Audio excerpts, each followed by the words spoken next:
there could be some pretty trolly stuff. So that means it's going to be Chaos Boss as well, so we never know what boss is going to show up.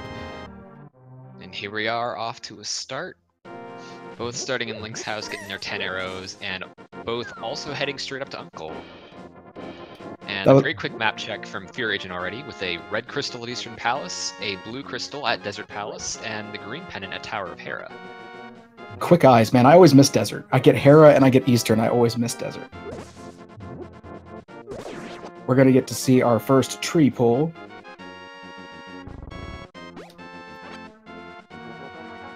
Just some unfortunate, that one. It's probably the least useful tree pull you could end up getting in the beginning of the game. Unless Randomizer. Randomizer, it can be useful. But already Uncle starting off with a shovel. So, last game I commentated had a Moon Pearlet shovel. Let's see if it's going to be important today. Yeah, in my experience, early side quests usually do result in something, at least more often than they don't. So we might see one or both of our runners here go straight from Link's house around the south route, but it seems both of them are just going straight to the sanctuary. Don't blame him at all. If you go to Uncle first and you don't have bombs, or if you don't have anything to really do weapon-wise, you're going to head to Sanctuary, go through Lost Woods, and then come through Kakariko going south. And they get bombs in Sanctuary, which is really useful, and met by a Lionel right in that next screen over. Welcome to Randomizer, where forgiveness is minimal.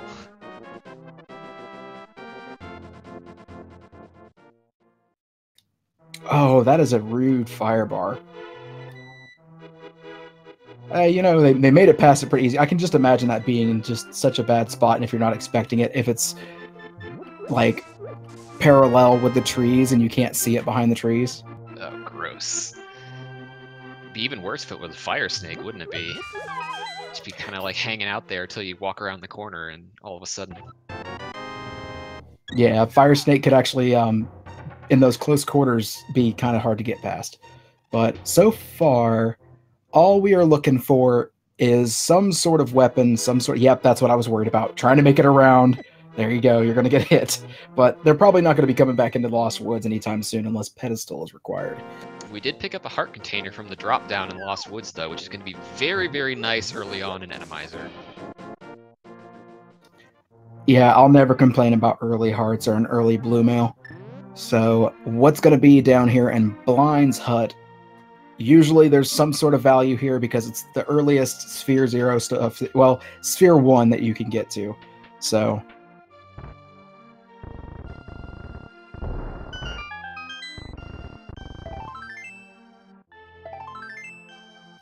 it is a really healthy start. This is a nice Randomizer seed. That's a lot of love, man. Blind is literally there it is, hook shot right in the back. That's my favorite item right there. It's so versatile and incredibly useful in Randomizer as well. Yeah, there's a lot of enemies that pop up that you can kill with a hook shot. That's a very, very useful thing to have early, and on top of that, that's going to open up once they get the gloves, East Death Mountain, even as a sequence break. That's a very good thing to get.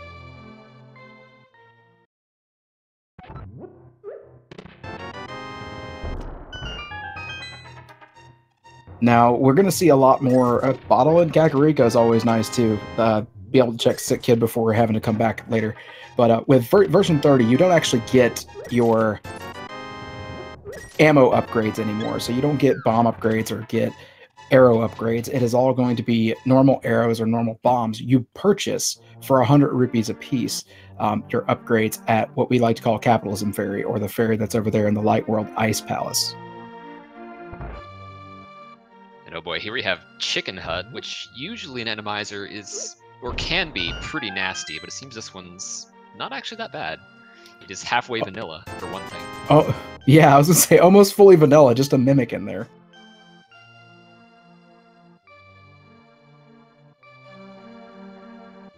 Ordinarily, you walk in there and it's 4 guards who immediately swarm you, which makes it kind of awkward to squeeze your way through the bumble wall on the side.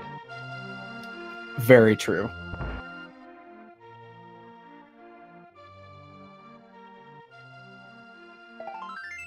So really, the biggest thing of value so far is, a few bomb drops, but it's that hook shot. So we have found the bottle, which is... It gets a check out of the way, and it's an early safety, but it's not super important. Probably going to have something in pretty much the new hype cave. That's a mini Maldorm cave, but really, that Kakariko was kind of weak. That was kind of weak. I'd actually say that was a pretty good Kakariko for Randomizer. It gives you a lot of... They walked in with 3 hearts, walked out with 8. So I'd consider that pretty nice for an Randomizer seed. Any other seed, yeah, that's pretty lackluster Kakariko, but I'd consider this pretty nice.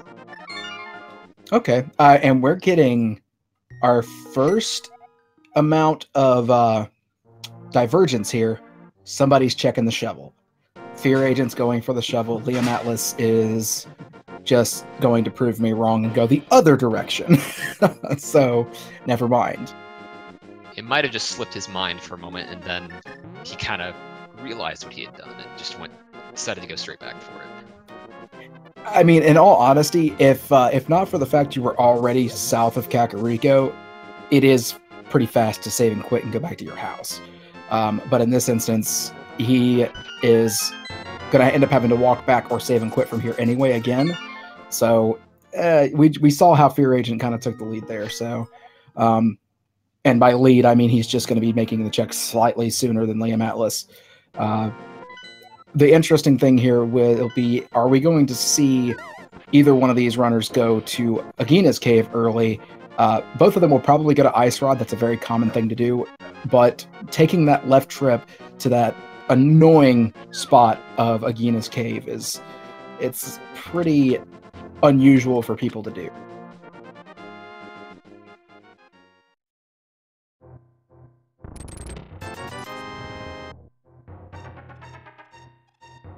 And nothing in the well. Is going straight for Agina's cave, like you mentioned. This is actually I love this play. I love this play because what I do, I will go to the dam, and then I will go to Agina's cave, and I will sometimes, depending, check on the item over there on the left on the ledge. But I will go do this, save and quit back to Link's house, and then go to Mini Maldorm just to get this check out of the way. Because the only convenient time is if you're in Mire area and you can mirror over to it after doing that. And it's like, if something important's here and you haven't found progression really at all right now, it's worth it. It's a pretty major advantage, yeah. Although Boomerang is not that bad either, especially in Randomizer. It's a bit dampened by the fact that we already have the hook shot, so that's just another item you can use to stun enemies. And okay, while I was saying that, we got one heck of a mini Maldorm cave, picking up the Moon Pearl and the flute and our first sword. Yeah, so that was the new hype cave, ladies and gentlemen. That is literally exactly what happens. And I love Randomizer whenever it puts the I don't even know what they're called, but when it puts those little guys in my path, I love it. Now FEARAgent's deciding to do Houlihan Room, which is interesting. Deciding to do Houlihan now, and not going to Mini Maldorm Cave, I hope he doesn't forget that. Well, he's going to have to go there, because, you're kind of gated by all that. But doing Houlihan is going to put him at Link's house, so he can go south and check that. But really, our last option is going to be Sahasrahla, and then that's got to have something for us. Zora is out of logic right now. We don't have flippers. So Sahasrahla and Eastern Palace could be the play. Now we do... Eastern... Oh, sorry, go ahead. Go ahead. No, you go ahead. We do have both flute and hookshot, so that puts all of East Death Mountain into logic as well, which I believe is where Liam Atlas is going to be headed next, since he went straight for Sanctuary after that save and quit.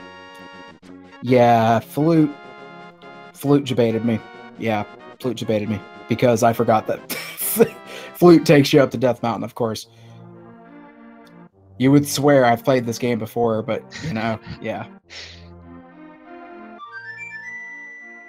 I still think an Eastern play is not a bad idea. It's a 5/6 crystal. You can most likely complete it. There's not very many bosses that have any hard requirements, other than like Trinex, needing fire and ice rod. But you get Vanilla Armos, you get Lanmo, you get Maldorm. There's just so many you can still beat right now. And especially with the hook shot, that also means that Argus is on the table to be beaten.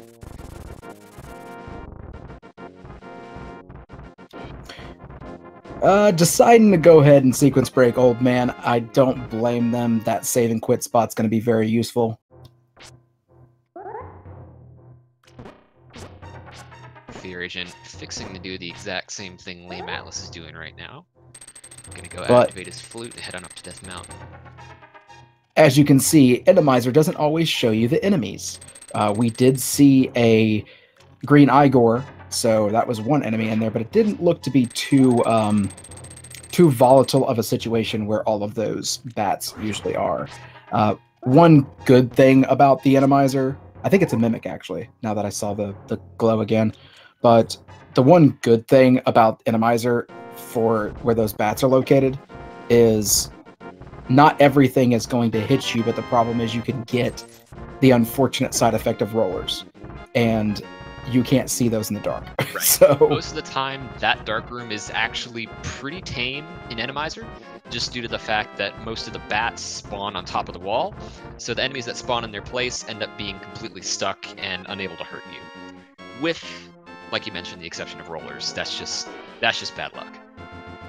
Bad luck and rude. So gotta get the inside of, yeah, you know what? He decided to possibly look, but he's like, there's a hint back there. Version 30, we got hints. Go do it.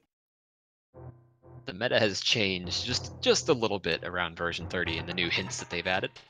For one thing, it used to be a good move to just walk into the front of Spectacle Rock, take a look at the item, and then only if it's something important, take the time to go get it, because it is a rather lengthy check. But now, with V30, we have the hint system where all the telepathic, or most of the telepathic tiles rather, have some sort of hint as to the location of some items, which may be dud items, may be important items. It really just depends on the RNG. Did you see what that hint said? I actually did not. It said there is a Cane of Samaria above the pose. It's very interesting. Above the pose, referring to only one location in the game, which is Graveyard Ledge. So we know that our Cane of Samaria is locked behind the mirror. Yep. So we're that's actually kind of beneficial. That means Mimic Cave is going to be that's a rude spot for a big spike. Why would you do that, game? But yeah, so that means we're not going to have to worry about Mimic Cave being isolated at all. We're going to have that Cane of Samaria before going into Turtle Rock anyway, so that's a useful thing.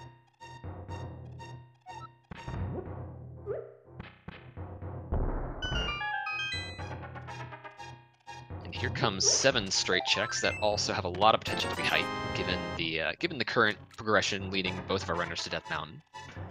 I expect to see either a hammer or lamp up here. What about you? What do you think we're gonna find up here? Lamp would be interesting, and you called hammer. I think lamp is probably gonna be right next to it. I'm just gonna stop and let's watch. Yo, what else can we get while we're up here? How about a fire rod and the boots? Oh, okay, all right. How about water boots? I was close. We got a certain type of footwear. So that is putting our trek over to Tower of Hera really easy. That's great. So a lot of potential for Tower of Hera to have more progression. I still think something's going to be an Eastern, man. We still don't have our Dark World access. We don't have we do have Lamp though. So we do need a sword upgrade or cape in order to be able to get to Aghanim. So that's kind of what we're maybe. Aghanim is going to be required for all dungeons. So it'll be interesting to see, based on that, if either of our runners decides to make the early Aga play, if they end up finding cape or another sword before they find their gloves. Yeah, so our mode right now, even though the mode icon's image is right there for you folks, it's going to be all dungeons, open, randomized, sword, normal, and Randomizer, even though Randomizer is kind of obvious at this moment in time. Because I don't know about you, I've always seen spikes on Death Mountain. It's still better than Dead Rocks, in my opinion. Randomizer makes Death Mountain a lot better. You know, one of my favorite things about Randomizer, though, is the potential for easy fish drop-off at the bottle vendor, because sometimes you'll get a really good placement, like right outside of Sanctuary, and it just, you get a lot of stuff from him. A lot of rupees, a lot of bombs, just a lot of great stuff that can be useful early on in the game. We get a rather useless hint on the first floor of Hera for a heart container in Ganon's tower. Now, how much health we already have.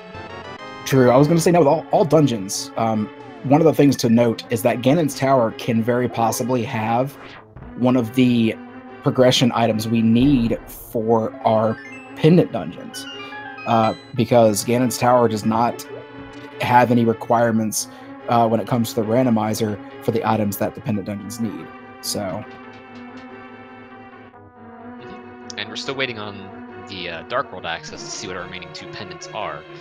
But we already know that Tower of Hera is a pendant, and that's fully completable, as you can see both of our runners approaching the boss. Which it is be Helmasaur. Oh, I love this boss location. Fighting Helmasaur in Tower of Hera is super volatile because of the giant gap in the middle of the floor, and Helmasaur usually just loves to hang out right on top of it. Now, I may be wrong about this, but it's in my experience, if you're hitting him right over that hole, I don't know if his mask actually takes damage. Is that true? I am not 100% sure about that. It's in my own experience playing the game that if he's right over that hole, for some reason it doesn't register the hits. And I don't know if that's just me being bad, which is completely possible. But yeah, it's definitely interesting to have to deal with anything other than Moldorm in this room, to be honest with you. And Liam makes very nice work of Helmasaur, making it look pretty effortless, even though this is a very, very difficult fight to be fought in this particular dungeon.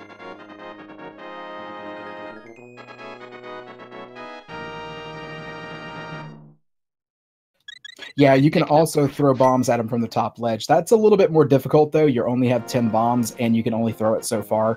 But bombs do break his mask, and that's it. So FEARAgent's going to go ahead and use the blue potion, but I don't blame him at all. It's a lot of damage to take.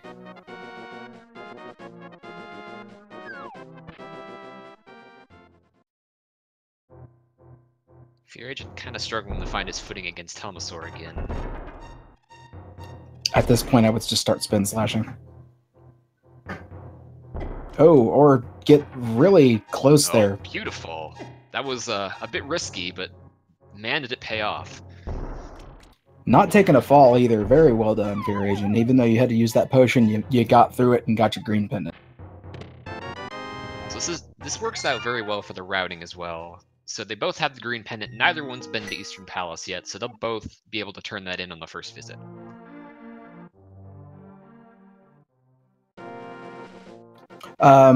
So Specty, they had a sword. It's just they had the fighter's sword. And in the vanilla game, you usually have the master sword at that point. The fighter's sword will not damage the Helmasaur without doing spin slashes. It also does less damage for a spin attack than just a hit with the hammer does. I believe you need 8 spin attacks, whereas you only need 4 hits from the hammer. Yeah, because hammer does tempered sword damage, which is a level 3 sword. And oh boy. Looky there, the Elder had a vanity mirror. So there is Arcane of Samaria access. I told you something was over here. Very good thing that both of our runners were able to take down Helmasaur, because that is a very early, presumably required Helma kill. And it's very fortunate that neither one of them took a death and then decided to come back later. That is going to be a very, very 100% handy item to have for routing purposes. Now remember, we are all dungeons, so that's 100% required. As a matter of fact, anyway, it would be 100% required because the chances of both Misery Mire and Turtle Rock in a normal situation of like needing crystals, the Cane of Samaria is on the graveyard ledge, so you kind of need that cane possibly for you need it for Misery Mire and you need it for Turtle Rock indefinitely, but it could also be needed for Ice Palace. So that's 3 dungeons that typically require it.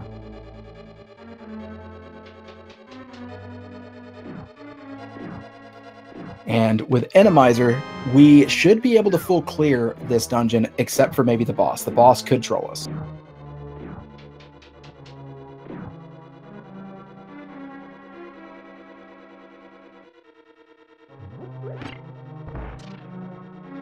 FEARAgent is going to be fluting away from Eastern. Gonna go do flipper checks instead. Did they ever do Ice Rod Cave? It seems not. They're probably going to do flipper checks. Yeah. I mean, because they have the flute, makes it really nice to come back here. Yeah, one thing that tricks people about Randomizer, and I'm not surprised, you forget that you don't need some of the hard requirements for dungeons based on enemy formations. Eastern Palace locks you out typically in a non-Randomizer seed because of he's just fluting away. So I guess he's not doing flipper checks, or maybe he's just going back to 8. Okay. Yeah. So bow being a hard requirement for Eastern Palace because of the red Igors, but with it being Randomizer, it's not a hard requirement anymore. It's actually a part of logic that you can get through the back because red Igors should not be in the pool of enemies. And that affects things in Palace of Darkness as well. Even though with Palace of Darkness, it is a hard requirement for the dungeon itself. The back statue does require the bow to be able to get through there, and you also require the hammer to get to the boss. And now, while we were discussing the differences in Randomizer, we did find a hint in Eastern Palace pointing out that the Ice Rod is blocked by a bomb. That's useful. That is very useful. And FEARAgent using a very unique method here, using the flute in excess, and that is Aghanim access. Over on Liam Atlas's side, we have our Master Sword. So it'll be interesting to see if he decides to go in that direction. They do have hammer, flippers, and hookshot right now. So going to Aga, they could easily access both Hype Cave and the West Dark World on top of East Dark World. Well, so it's a pretty likely play.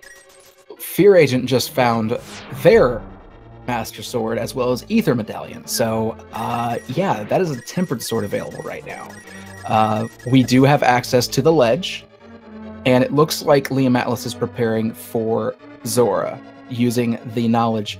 That is an evil room too, by the way. All them Hinox, what is up with that?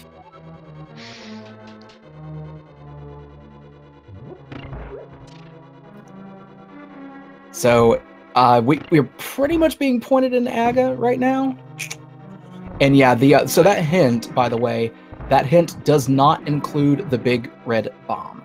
That is not going to lead us to Pyramid Fairy, because there is a hint specifically stating big red bomb. Just a life lesson from Zora today. Not a terrible one. 50 rupees is better than, say, 5 or 20, but FEARAgent decides he doesn't need it anyway. That is Aga. There's no other spot if I'm not mistaken. I mean, we do have has Liam Atlas found 3 items in Eastern Palace? I have not been paying attention to his item pickups. I think so. I'm not 100% sure. I think the last item was the sword. Don't quote me on that though. Okay. Escape as well. Yeah. According to me, there is an item on 50. Okay, and escape as well. I completely forgot they didn't do escape yet. Going to Uncle first throws me off and open.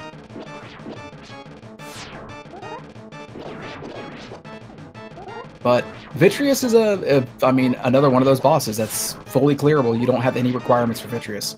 A bow does make him easier. Yeah, just a weapon really needed to beat Vitreous, although it's pretty tricky if you're at low percent, like Liam is right now, but he seems to be having an okay time regardless. Just gotta keep as long as kinda in the corner a bit. As long as you're above Vidi with the hammer, it's a lot easier to hit him on the head. Unfortunately, though, Vidi does hit like a truck, even with blue mail. It hurts. That puts Vidi down, though, and just the vanilla heart container. Not too bad. That's no vanilla. That's the Sank heart. Never mind. Silly me.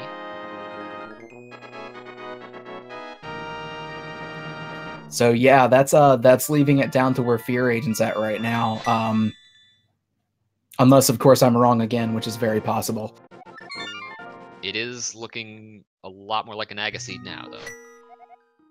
But will Liam and FEARAgent decide to go straight to Aga after each of their respective plays?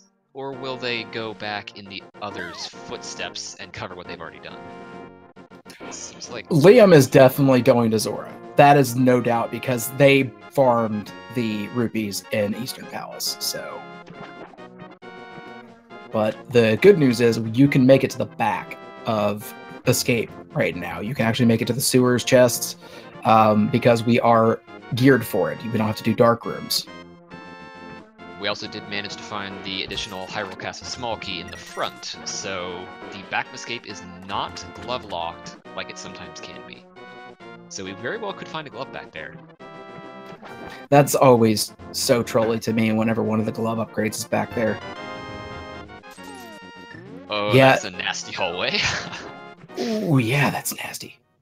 That's evil. Game, why you do? Now, okay, so yes, Aga 1 is required anyway, but it has to do with the timing. Oh, that Wallmaster is so close. I hate Wallmasters and Randomizer. It's the best part of Randomizer. What are you talking about? You just gotta love it when, at the top of GT, you get hit by a Wallmaster in the spike room on your way to Aga 2. It's the best experience ever. The red Zizix too. Oh no! There's a spike over there. Stay low, stay low. Be careful, FEARAgent. Oh my goodness. And he's got to go through this room too. This is too stressful. Okay, this isn't that bad. This is tame. I was expecting like Usain Bolt guards as soon as he walked through the door. Oh man. All right, 20 bombs and a magic cape. That's not too bad. It's not what FEARAgent was looking for, but it is actually a bit of a kick to the face. The additional Aga item that you might have been looking for before. Here it is. In case you were wondering if it was an Aga seed. An Aga required seed for Dark World access. Still an Aga seed because you have to do it, but everybody likes to do it in all dungeons last, just before Ganon, because 1, health refill, magic refill, and 2, it puts you right back on the top of the pyramid ready to go for Ganon, so... FEARAgent has decided that they want to go to Eastern now, though. Not quite ready to make the Aga gamble, which is understandable.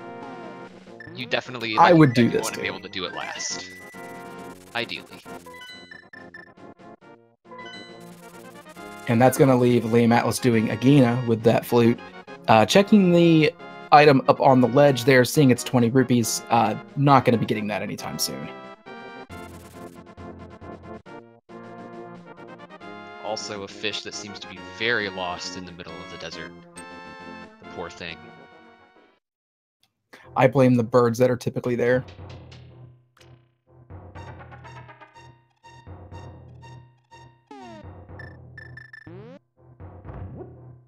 And mind of me, our tracker pointing out too, it's like, did you miss those other swords? Just in case, here's a cape.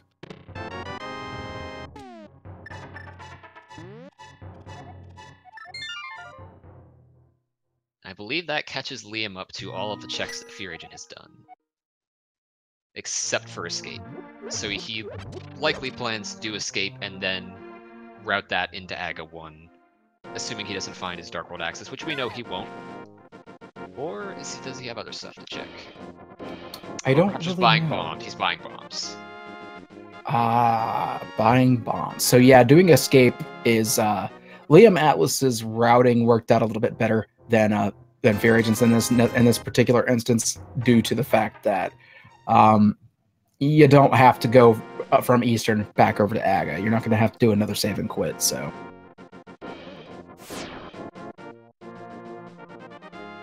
they can actually mirror from the back of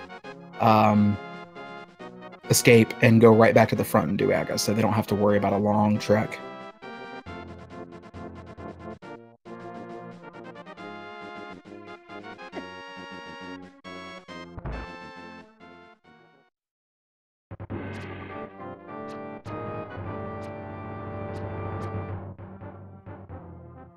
FEARAgent going to be getting his Ice Rod hint, and soon also his Tempered Sword. Liam, in a few moments, will be going through the living hell in the back of escape that FEARAgent just went through with one heart.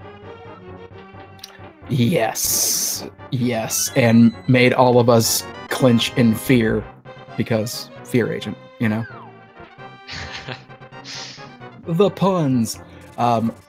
Also to note, we do have, so Aga's Tower is also a terrifying place in Randomizer. There's a lot of easy to fall locations, and just it's a definite just it's a what am I gonna find today, Jim? My guess is Wall Masters. It's always Wall Masters. It's always Wall Masters. Every dungeon has Wall Masters. That should be the disclaimer for Randomizer. When in doubt, Wall Master. Just like whenever it's if you're always looking for something, it's always Laser Bridge until it's not, and then it still is Laser Bridge. So, interesting thing about the hints. So we did get that hint about the Ice Rod. In the hint pool, there's a couple of items that are specified when it comes to hints. One of which is the boots and Ice Rod. Those two are the items that are going to be in that pool. I don't know if it's at the same time, no matter what, but without a doubt, you're going to have a hint for Ice Rod or boots in your seed. Now, the unfortunate thing about that is the chances of you checking every hint tile is pretty slim, because there is one over in Dark World, over in the shopping mall area, which is the Dark World Ice Rod Cave area. It's hardly ever a good time to go over there. So, yeah, so Makins is confirming that Ice Rod is not always selected, but it does have a okay, boots and GT, big key, and key sanity are always guaranteed. Okay. It seems FEARAgent's going to have a much easier time with the Vidi fight, having both an additional sword upgrade and the magic cape as an advantage. Vidi is kind of a joke whenever you don't have to worry about the damage from that goo in the vanilla spot. Of course, that just opens up the door for shenanigans with other bosses to be much more difficult in Misery Mire because of that exact same reason. Yeah, now it is a chaos Randomizer, so even though we've seen Vitreous and Helmasaur, we are going to see random bosses. So it can be all the same boss, it can be, you could see another Vitreous, it's not just moved around. So they're not shuffled, they're actually completely randomized. And looks like Liam Atlas is going straight for Aga Tower with virtually nothing else left. We're 35 minutes in, and Liam Atlas has full cleared the light world, more or less. Yeah, there's nothing else left.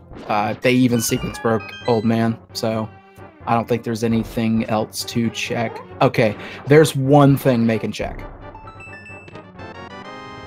There's one thing in the Dark World they can check right now. And that is the pyramid, yes? No. Spike Cave. Oh, that's true. So Spike Cave is fully in logic, which is a very interesting thing. I wonder if that's got the glove. I hope that has the Actually, glove. Spike Cave is not in logic because you need Because of the in the glove. first place. Yes. Yes, I keep forgetting about that back rock. That is one of the few areas that actually has three things that you need that are required for it. Well, four actually, if you really want to get technical, because the glove, the moon pearl, the hammer, and some sort of invincibility item. Am I wrong in thinking that you also need a bottle for a potential magic potion? Yes, you... Either that or half magic, right? Yes, so technically you do require that as well. So that's the fifth item by logic.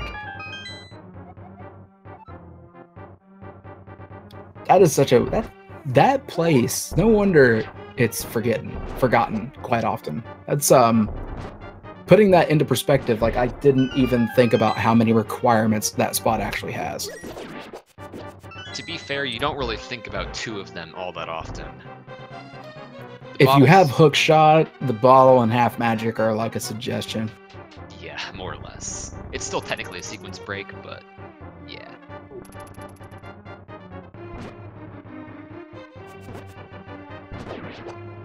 So far, Agus Tower has been pretty... I mean, it's been kind. Agus Tower was not that difficult at all, but just like that GT Big Key guessing game, we do have another game we like to play, and that's How Big of a Troll is Aga gonna be today? The Blue Ball guessing game. I'm gonna go with 1. How about you, Unknown? Considering the tower was nice, I'm gonna go with 8. Now, the first one's always going to be a normal energy shot, and then every one after the lightning will also be an energy shot. So...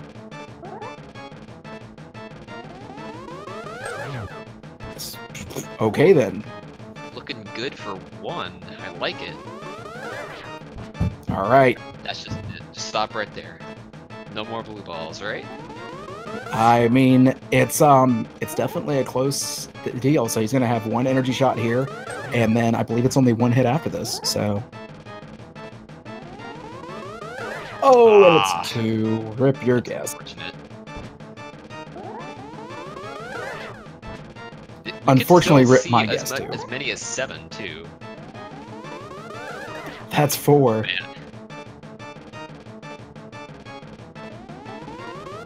I think the answer would be 4. I think this next one should be the kill shot. No? Okay, 1 more hit. I miscounted. So this will be the kill shot. Oh, that's 5. 2 more? We could see 7 at maximum. Oh, there it is, though. 5. So, 5. Katie with the correct guess. Congratulations. You get our ever-loving gratitude.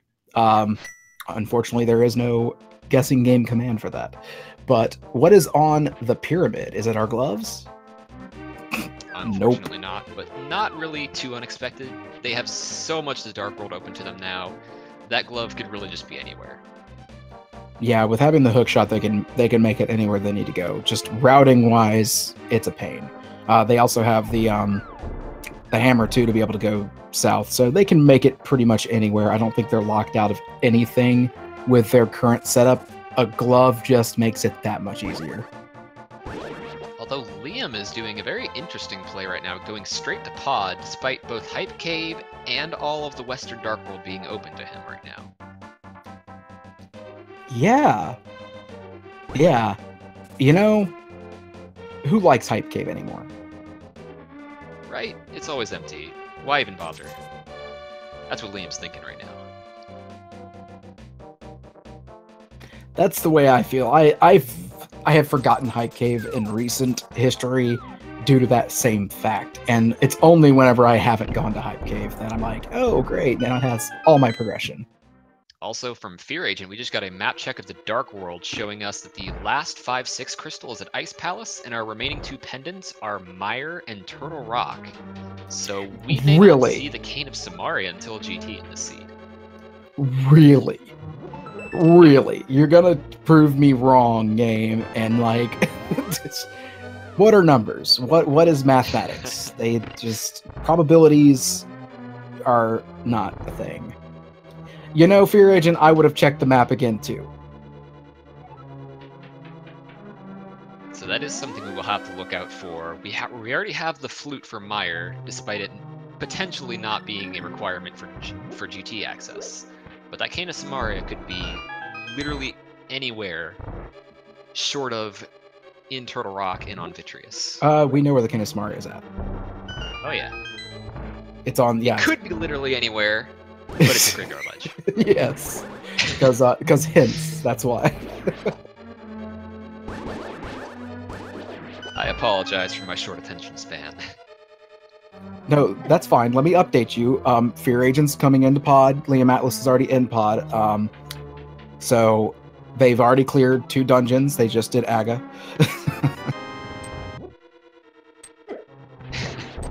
Liam Atlas having a fun time trying to throw the bomb with the Mimic standing so close by. So Randomizer has an interesting trait. Whenever you turn Kiki in, you can actually still control the mimics. Can you really? Yeah, you can still do it because the game is still reading your inputs.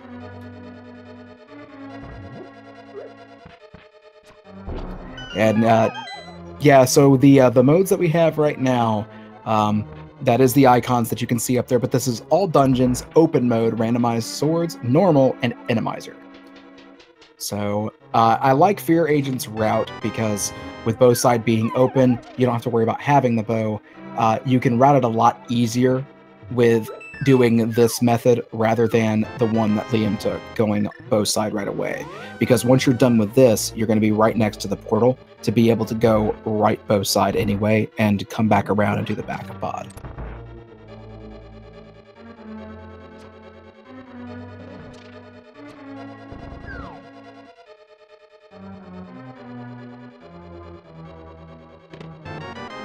Liam Atlas finally getting around to the back of the dungeon, where we expect to see the bulk of all the items hiding in Palace of Darkness. So we could potentially see some interesting stuff here. The only thing we're not going to see is the final boss. We don't have the bow. If the bow is here, that's going to be full clearable pod. Like I said, we have access to pretty much every location in the Dark World, just through one method or another. We can't get to Meyer area. That's the only place we can't get to because we need 2 glove upgrades for that.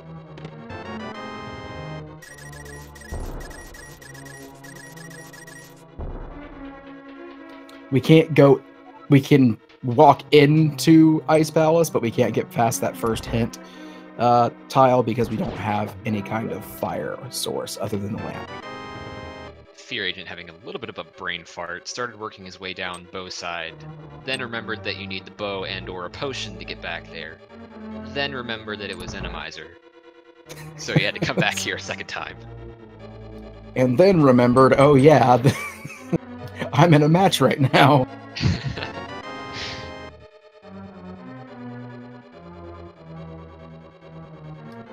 And IP does need mids to get into. Yes, that is correct as well.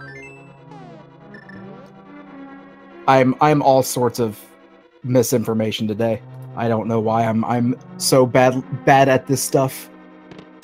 And that is an empty pod. Yep, pod coming up completely empty, which kind of bites both of our runners a little bit. So they wasted a little bit of time in here, and they're not even able to check the boss, unfortunately.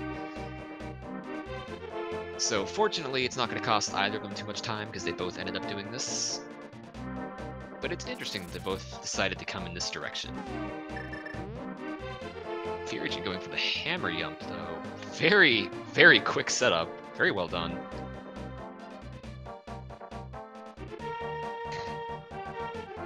I love how the Mimic just kind of walks over nothingness.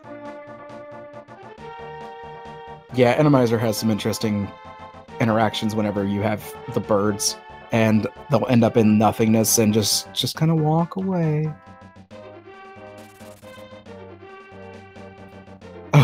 had a damage boost through that Igor. Deciding to go to... Okay, I was going to say maybe going to Catfish, but probably just going right for their Cane of Samaria. And maybe even... They actually can't check Catfish yet. They need at least one pair of gloves to do that. But I believe they probably would. They do, yeah. You're right, yeah. It's a pretty nice spot to be able to check Catfish in this particular situation. I believe they would if they could. But it's unfortunately going to end up an orphan. Like Catfish usually is. Completely forgot about that first rock. Like, the gloves are the worst item for me not to have early because it requires so many. You require it so many times. I know the glove gets me all the time whenever I walk into Thieves Town without a glove. I go down to the basement and I just go to pick up the block every single time. I can never remember that I don't have the glove. The good news is, though, it does let you get through there by killing all the enemies and that and going left. Now we do have a little bit of divergence here. Liam Atlas went the hookshot to the north route to go around to West Dark World, but we have FEARAgent going to be checking going to be checking Hype Cave first, as well as the rest of the south route. Will it live up to Mini Moldarm Cave's level of hype? So far, no.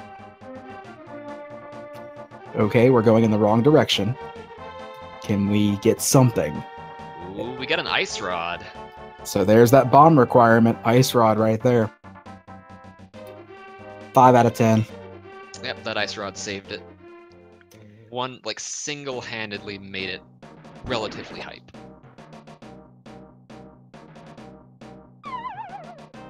Actually, that's a pretty nice Ice Rod placement considering that Turtle Rock is a pendant. So that Ice Rod could have been in GT, but just ended up not being there. Yeah, it could have been behind,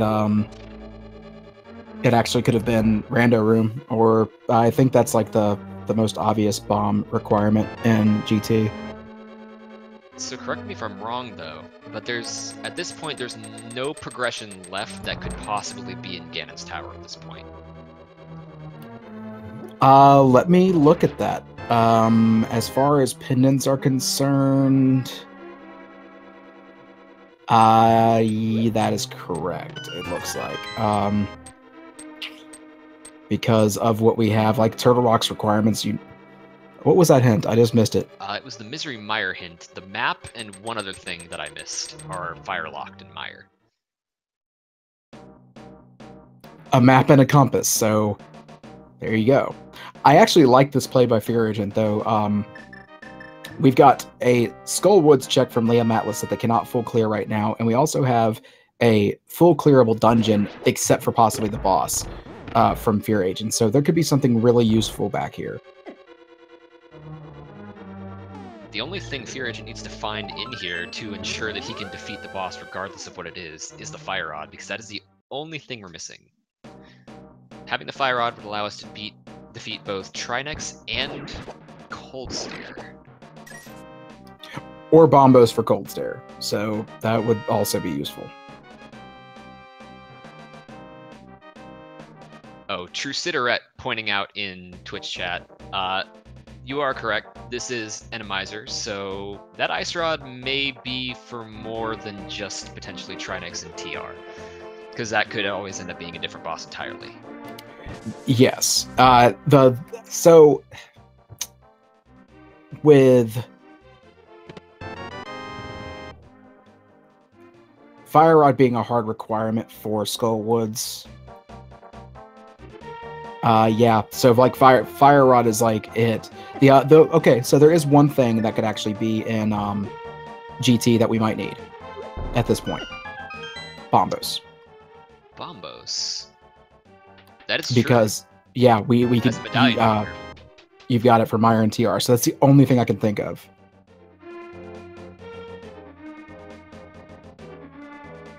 Seraph's on the actual bosses that have been killed are actually inconsequential. We've killed Vitreous and we've killed Helma, but this is a Chaos boss seed. so it does not actually matter what bosses you find, but it's always good to keep a count, I guess. But this is a major divergence. I do love the fact that we have two different spots going on right now. So we have Thieves Town on the left, and we've got on the right your good old Swamp Palace. Probably going to end up coming back in and diving the left-hand side, just depending on what we find. In his position, I'm not entirely confident that I'll say he'll go straight back to left side. There's still a lot left that he doesn't know, that he hasn't checked. As far as West Darkworld goes, he's got all of Thieves Town, he's got Skull Woods, he's got the rest of Village of Outcasts. But would you leave that behind to just bank on it being something else later? Like, is it really that long of a check when you need this many items? Depending on how many items are left over in Swamp once he defeats Argus, I might. So, I am silvers. Sorry, go ahead. I would say silvers. We just found silvers in Swamp. That's a pretty nice find. You were saying, though, I didn't mean to cut you off. No, it's not really important. I was about to go on a tangent, that's all. So what's the we boss? don't have the actual Bodhi. Oh, we have. Okay, what was that? That's a vanilla boss that decided to be like, "Yo, dude, I'm here. I'm everywhere." You thought I was here, but now I'm there.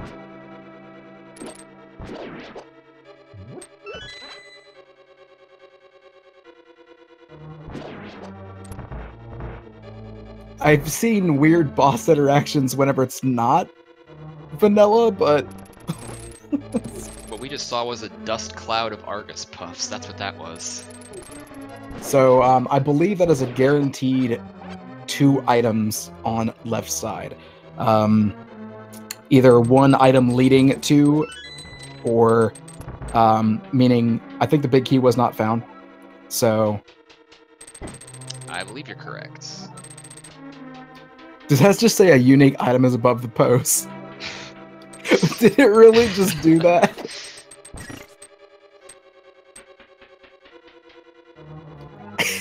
It did. It actually did that. Oh man, what a useful hint. So useful, it felt like it had to show up twice. Yeah, it was like, you should have gone here first so we could tell you there's something above the pose, and then come here later so that way we can tell you that it's actually the King of Samaria.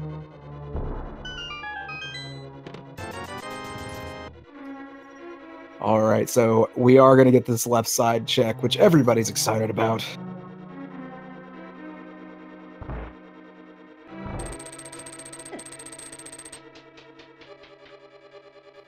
And I do like that hint tile's doing the Navi thing.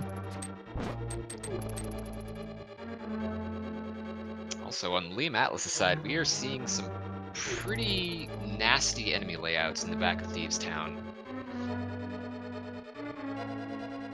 That one particular room that normally is full of spike traps can be quite the nightmare in Randomizer. And it was And certainly he has packed in the room remembered this time as well. And yeah, he remembers he doesn't have gloves. It's a shame we can't get to that trap room, though. And nothing of value was lost. So, interesting enough about Randomizer, when it comes to Thieves Town, you can go straight to the boss. So in Randomizer, it's actually one of the more interesting dungeons to be able to go mode. It becomes infinitely faster. It becomes much like Skull Woods or Swamp Palace in that you do not need the big key, or well, you do need the big key, but you can basically skip half the dungeon, more or less. Exactly. You don't have to go to the skylights and blow up the ceiling, so you get to leave this person's house intact.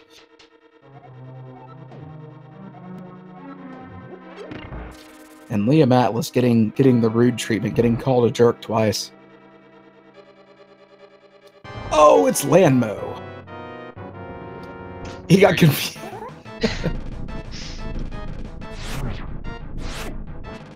FEARAgent as well, picking up his big key off of left side swamp, so the game's gonna make him backtrack all the way to the center of the dungeon again, just to check that last item. Let's hope it's something good for the concerted effort he's putting in here. But we do have the first glove, though, on Landmolus in the back of Thieves' Town. Wow, That's game. pretty enormous. That's wild. That is that's actually a rude place for that. I'm not even gonna lie. Because if you're gonna full clear the dungeon, you're gonna go down, and you're gonna go all the way, have to go around. That's kind of rude, man. It's like a slightly more mild case of mirror on Smiths. Yeah. That's a way more mild case than mirror on Smiths. FEARAgent getting Cane of Burn out of the Swamp Palace big chest, though, so not entirely worth it, but it can be nice. It is better than certain other things that could have been there, that's for sure. Yeah, I mean, it's a unique item at least, so it's not exactly, if you run into... Oh, being rude to that Bugnet, Liam Atlas. Speaking of unique items, goodbye, Bugnet. And speaking of unique items, the first glove was not on the, Wow. Landmo. It was... So Liam is about to find his 2 gloves in very quick succession.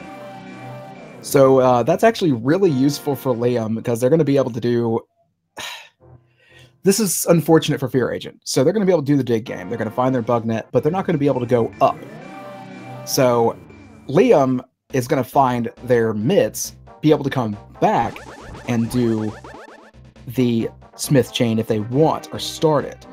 So it's just rude. That's such a rude placement for each of those gloves. They're separated by a mitts requirement. Works out nicely for Liam, too, because even if he decides to forego Smiths, which it looks like he is, he gets to go straight to Swamp and then right over to Ice Palace. If he decides to. And FEARAgent forced to get that that Bugnet landing right on his head.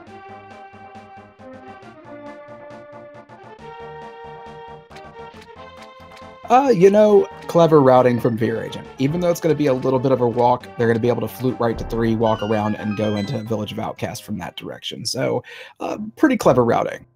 Not too bad of a time loss.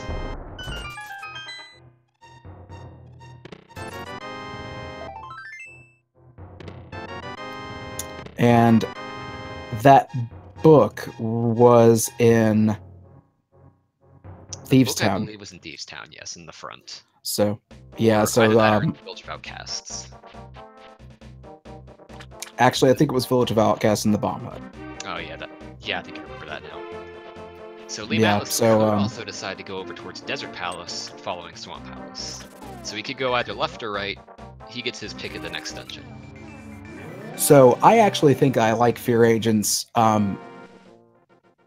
little routing deal here a little bit better than Liam Atlas's, for one major reason. FEARAgent is going to be able to go do hammer pegs right after Thieves' Town. That's true. And yeah, so I like that. And if they really want to do Smiths, they don't have to come back around and do it again. They might be able to do it. So yeah, I could see FEARAgent picking up their book and then potentially routing Smiths back into Desert Palace and Ice Palace as well. Well, we can't really finish Ice Palace. We can't actually get through the first room because we don't have any kind of fire source. We don't have a fire source. Yeah, where I forgot we needed mitts, you forgot we needed fire source.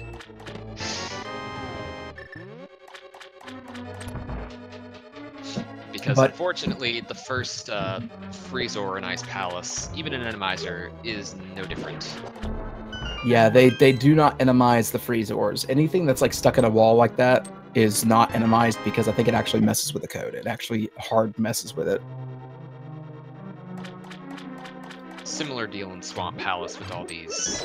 I'm not sure what they're called, but all the bubbles and the water bugs. Well, the water bugs do get enemized, if I'm not mistaken.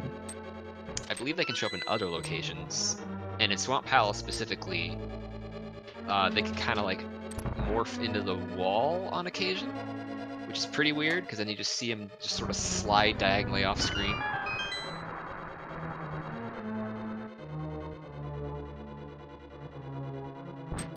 Yeah, Fire Rod could technically be on Ped today. Really, that's the major pet item. Bow could also be there. Something leading to those. Boots could be there as well. Desert Palace could still be boots locked. Even better, could end up being a fetch quest item. We still Yeah. have yet to see our mushroom or our magic powder. That is very true. We've seen the shovel. That was really early and just gave us 50 rupees.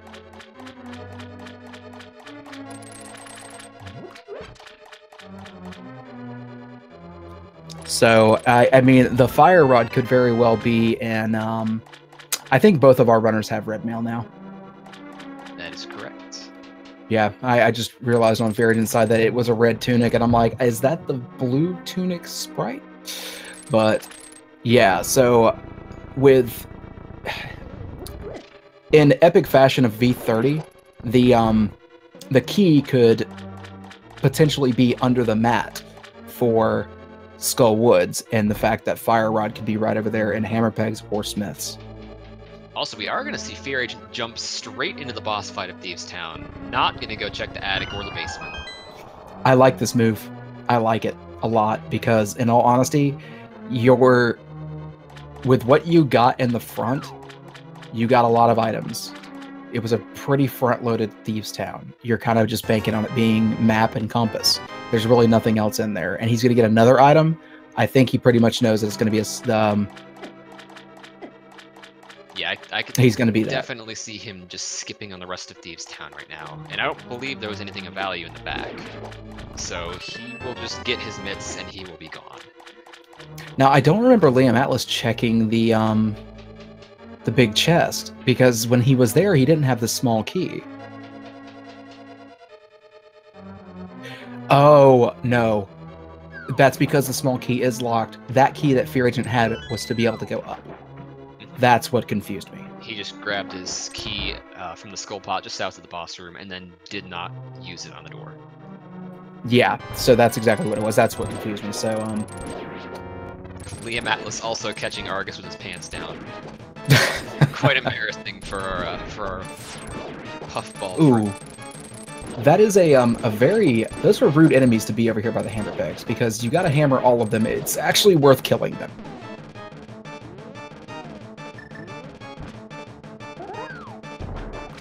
So we're getting new information from FEARAgent over here, while Liam Atlas is getting their boss kill on Argus. Nothing in hammer pegs. That was a really slick Argus kill on Liam Atlas's side, by the way. 2 ice rod shots into a tempered spin.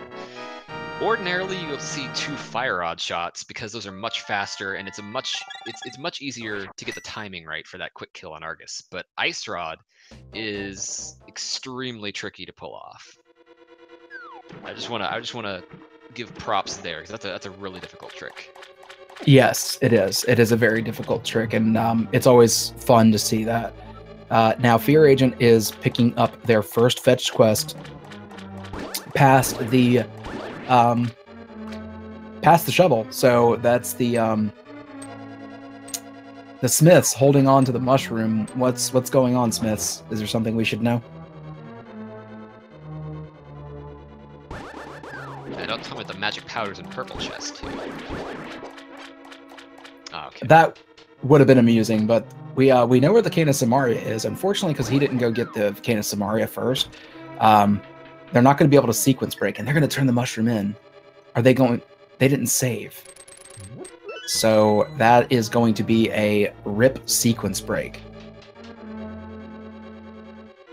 Which, in all honesty, yeah, magic bat sequence break is one of those things where it's like, how important is it going to be? Sometimes it can be the make or break of the game, though. Only 20 rupees for his effort, unfortunately. So FEARAgent's probably going to be going over to... Okay, I was expecting Mire area. He probably wants to pick up his Cane of Samaria before he heads either towards Mire or Darkness Mountain. Good call. Yeah, Good call. And he could also check the bumper cave ledge too in this process, which I think Liam Atlas did. I don't remember what was up there though. He might also be opting to skip the front of Skullwoods, which without the fire rod is definitely understandable. Skullwoods back in like the mid 20 versions and like 25, 26-ish was very valuable. It just tended to have a lot of things. I just don't see that anymore. Skullwoods is just kind of weak lately. It doesn't hold anything of any kind of major value. So I don't blame them at all for doing that. The only items of major... I'll agree with you for the most part there, but like the only item of major value I've seen in Skullwoods on occasion lately is the fire rod, which is the worst possible item you could find in the front of Skullwoods, because you're very likely to skip it. Yeah, key under the mat again, key right in the door.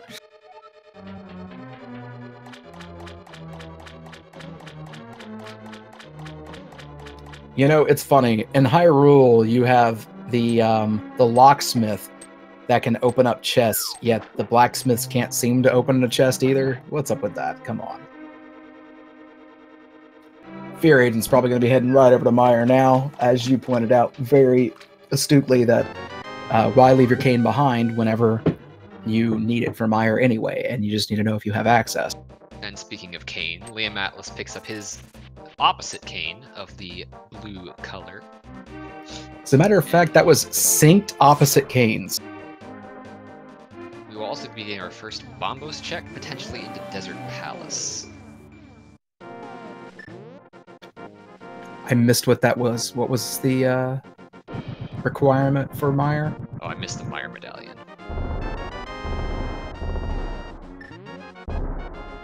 Quake. Oh, hey. There's a unique item in Meyer Shed. Yeah, because troll words are troll. It's a Quake for Meyer then. Okay. So chances are kind of slimming down a bit of Bombos being a GT Bombos in GT being a requirement. All that's left to see is the Turtle Rock medallion, and we might not even need the Bombos medallion. Very true. It's possible. Well, it's possible we could need the Bombos medallion in. Oh, did he just accidentally mirror?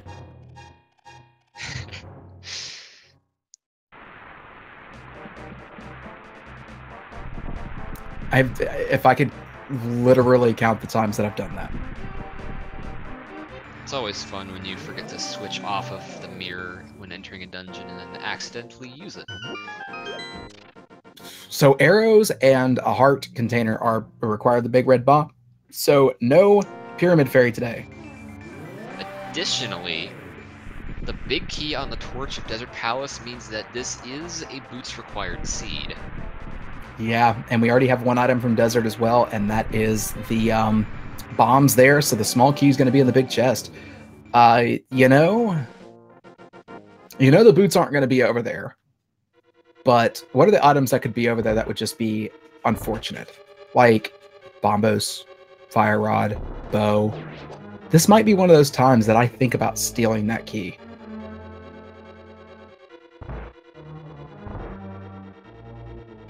It's not that bad a play, honestly, considering you will need boots anyway.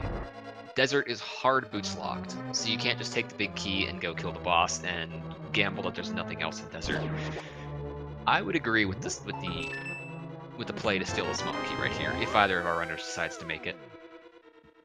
I doubt it happens right away, because Meyer is available, and it's a possibility that you get your boots in Meyer. So,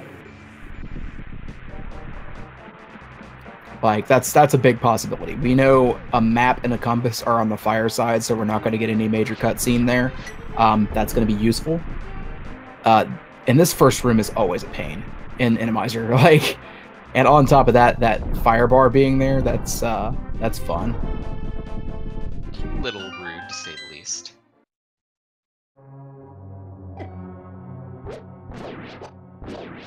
And these first two rooms in Meyer really can just be kind of a pain. Like all these really generally weak enemies, but just a large number of them. But an Randomizer, they're not necessarily so weak or easy to dispose of. Yeah, I hate it when these big rooms are all the disappearing enemies.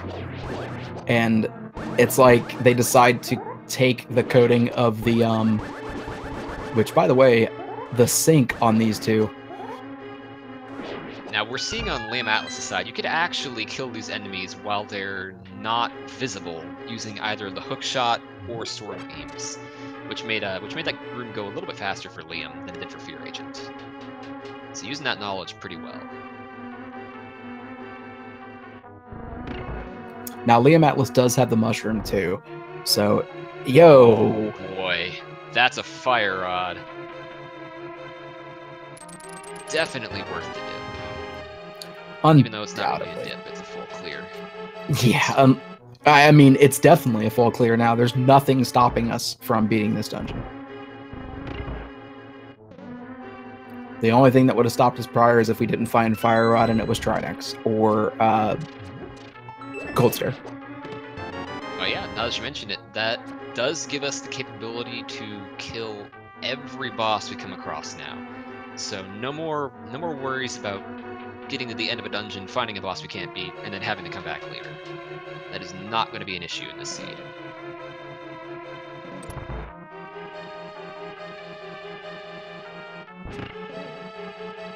Okay, that was actually kind of a troll game.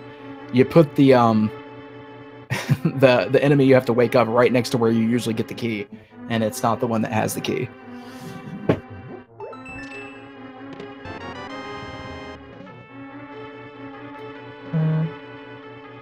So that is pretty much telling us that the item is either going to be, well, the big key is going to be the chest that's over here behind this locked area, and then the items are going to be on the boss and the vanilla big chest. So yeah, you gotta love it when a whole bunch of junk appears on the left side Mire hint. Makes routing it so much nicer.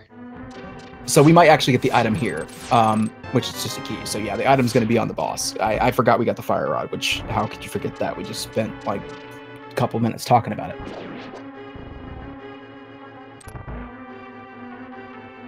But again, these guys are right neck and neck with each other. They're going to be going back to the boss. And I mean, in all honesty, they've pretty much cleared the same amount of stuff, just slightly different routing. The only difference is Liam Atlas has gone into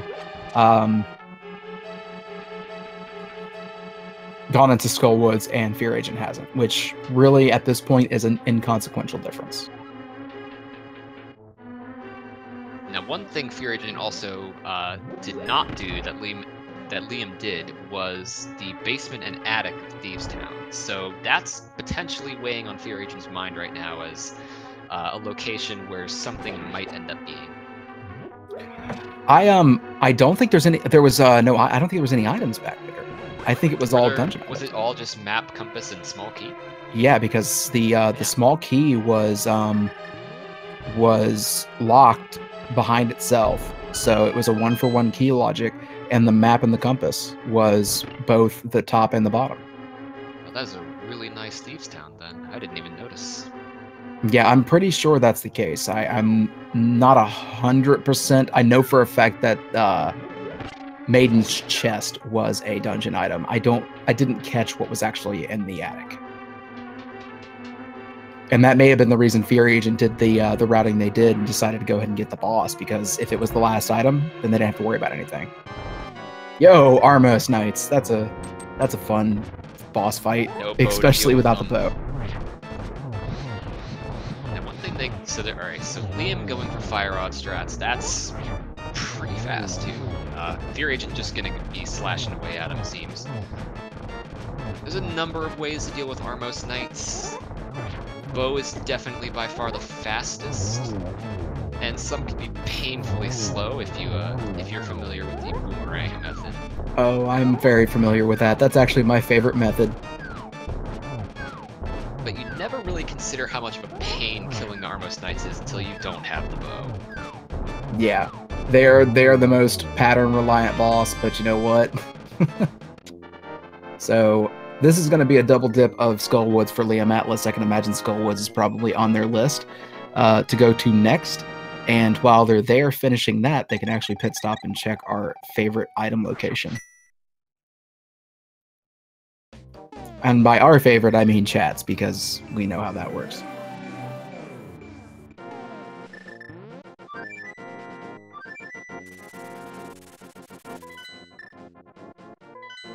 Liam deciding to go to Ice Palace next. Now that he's got that fire rod, I guess he wants to chase that breadcrumb. You know, that's an interesting choice. Considering that we know 5-6 Crystal isn't going to have anything. We have already gotten that hint. I wonder where FEARAgent's going to end up going. Because I like the Skullwoods play, personally. My guess would be Dark Death Mountain due to the item density that's over there right now. Plus the ability to full clear Turtle Rock regardless of the boss. Now that we have the fire rod. Yeah. Turtle Rock being very item dense, and it being all dungeons. Yeah. Getting Turtle Rock out of the way is not that bad of an idea. Even though you could save it for just before Ganon's Tower or what have you. It's not really a go mode dungeon though, so that kind of makes more sense that it's not a go mode dungeon. Go ahead and knock it out of the way. We've already done Hera. Like, I don't know, all dungeons routing, to me, the only thing that I know for sure is the smart thing to do is try to save Aga 1 until later. That was thrown out of the window. Yeah, unfortunately, try as they might, and both our runners did try, they could not avoid the Aga in the scene, the early Aga.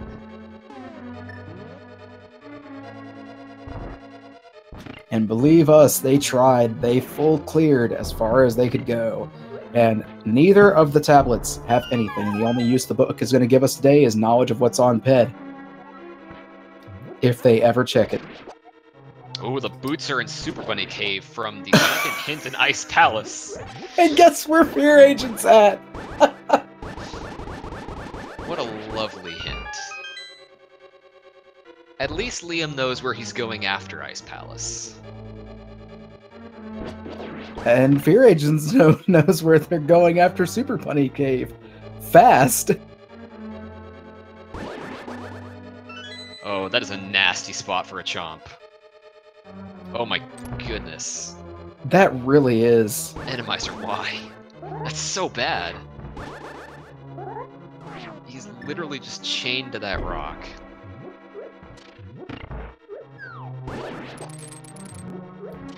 And there you go. Bombos is dead, ladies and gentlemen. It is, in fact, Quake for Turtle Rock. So we're going to open Turtle Rock and head right on over to Super Bunny Cave and Hookshot Cave. And since we know the location of the boots, we are now only the bow away from no mode. Yeah, because we do need the bow in order to get into GT. So GT is pretty much going to be empty. There's nothing in GT. Yes.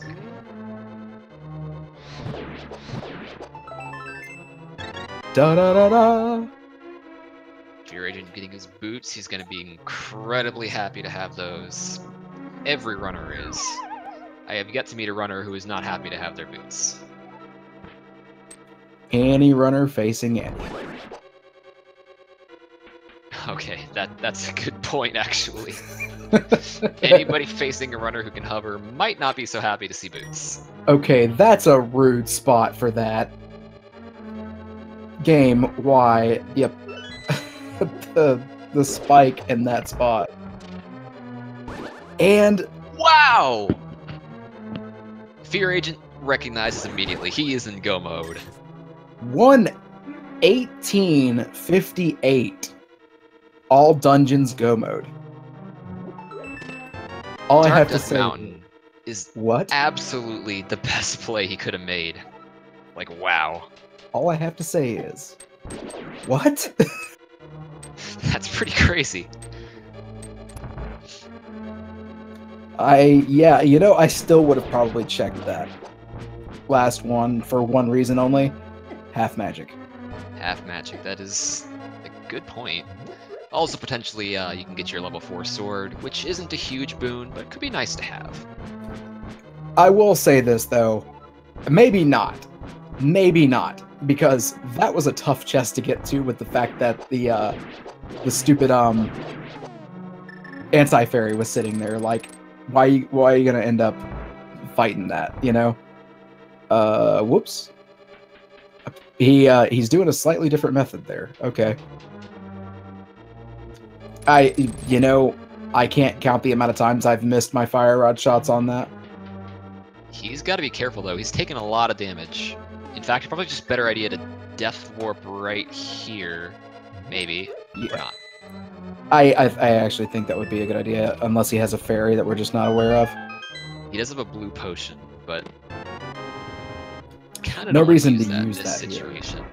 Yeah, this close Yeah. to the beginning of the dungeon, it would be a neat idea to just Death Warp and get all that health back. Yeah, for Liam Atlas, this is actually really unfortunate. This advantage is definitely to FEARAgent here because that's go mode not only, but Liam Atlas is full clearing Ice Palace when they could have just skipped past that big key and not have to check all these chests. Yeah, that's going to be a nasty couple of minutes that he is not going to get back. Okay, game. Oh, yeah, you know, I guess force doing that blue would potion be out of okay. FEARAgent. Yeah, that's it's like you have a blue potion, you're gonna have to use it no matter what, and he can't even fake powder.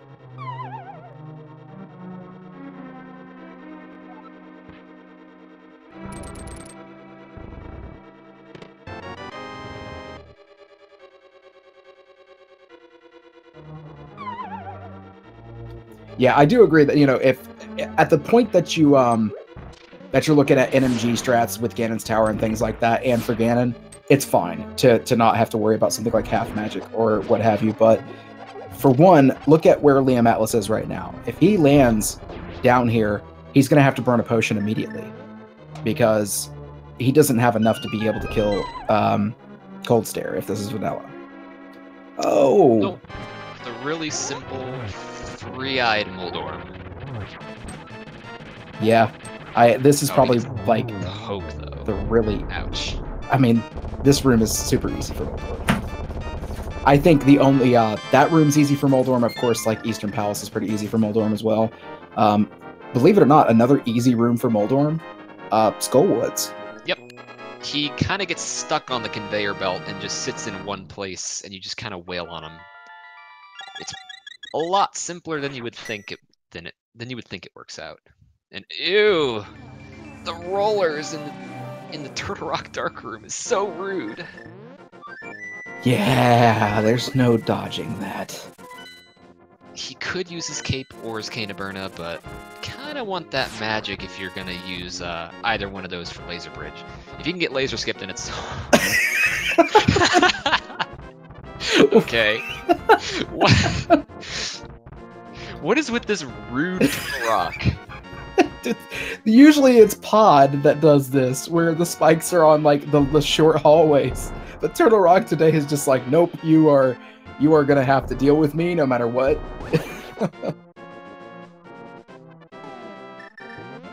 Oh man, that was classic. I actually really enjoyed that, and I shouldn't have. Randomizer's so much fun to watch. And fun to play too. It's actually a very interesting game type. And we've got Landmo, our second Landmo of the game for in Turtle Rock. So yeah, really super easy with the bow, as you can tell. Cycle.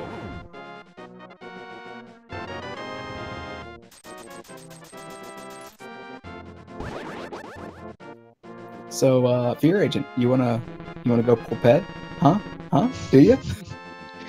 He does still have Skull Woods to clear. Mm. Not out of the question. Yeah, just considering we're already in go mode, and if yeah, he still wanted to, he could spend about 20 seconds after clearing Skull Woods to go pull Pedestal. And maybe he'll get his level 4 sword from it. Maybe he'll get magic powder, maybe he'll get something else super useful. So considering Randomizer and the nature of getting Chaos boss. What is your rudest boss in what place? What boss, when it pops up, when you're doing one of these seeds, do you just go, no, not this, please? I'm personally a fan of Moldorm 2 Helmasaur myself. That's a good one. So my least favorite one to deal with, and it's on one contingency. If I don't have Cane of Samaria, I do not like fighting Blind and Moth. I hate it. Oh, that is a really nasty fight, isn't it? Because if you have Cane of Samaria, it makes it so much easier because you can drop it up there and they run into it. But Blind and Skull Woods without Cane of Samaria is just awful.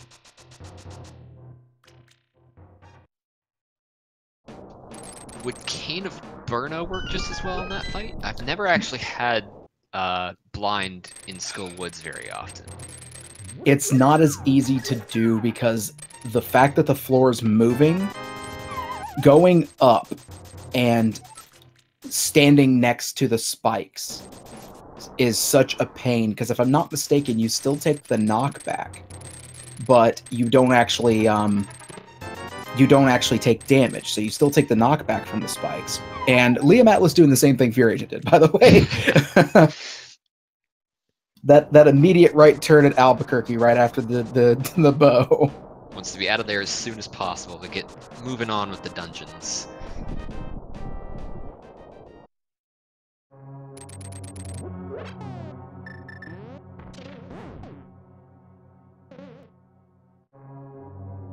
Can't blame them at all. Honestly, after doing all of Ice Palace and not finding a single thing, if I'm Liam Atlas, I feel behind. Absolutely. Ice Palace, when you can go mode it and you do it early and it's nothing, it's a pretty bad feeling. Especially when go mode is as free as it ended up being. Just go to the high density location, confirm you don't need bombos, and then get both your boots and your bow. What Liam Atlas did in going to Ice Palace as early as he did was, I'd definitely say that was a gamble. And I when agree. When it turned out that the right play to make was the high density one that most runners are likely to make in that situation. So if I were Liam Atlas, I definitely would feel behind right now. I agree 100% that the gamble going into Ice Palace. This is also kind of silly. Oh no, they got glitched through one of the spikes and almost got caught behind that spike. That would have been rough. Ugh. But this is actually kind of a preview to what I was talking about, of getting blind in a room that has a bunch of spikes. But the thing about Skull Woods is it's a moving floor.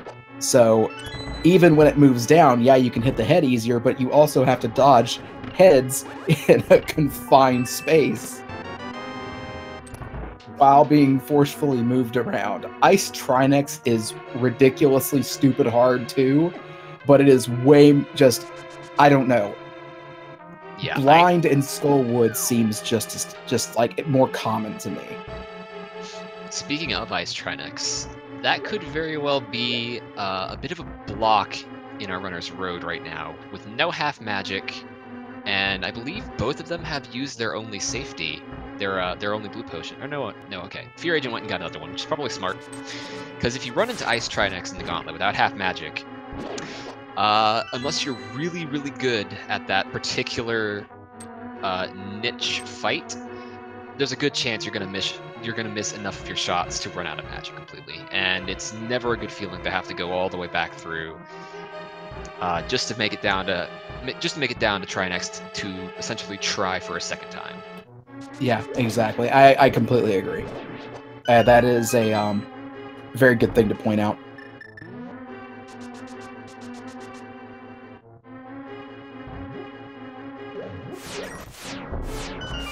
Although, speaking of Trinex, I think it's pretty interesting that as early as we saw the Ice Rod, we still haven't seen Trinex anywhere yet. See, this is why I like Chaos Boss. For Randomizer, if you haven't tried Chaos Boss, give it a shot. It's not a difficulty spike at all. It is oftentimes the exact opposite. Every once in a while, you'll get a fight that you're just like, I really don't like this fight. But